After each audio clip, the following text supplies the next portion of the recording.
নাসিমা, এতক্ষণ দেরি হলো? আপা একটু দেরি হয়ে গেল।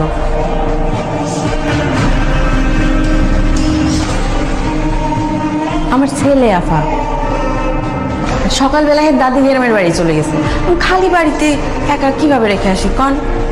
তাই ঠিক আছে, কিন্তু সাবধানে রেখো। ঘরে অনেক দামি জিনিস আছে, ভেঙে টেঙে যেন না ফেলে।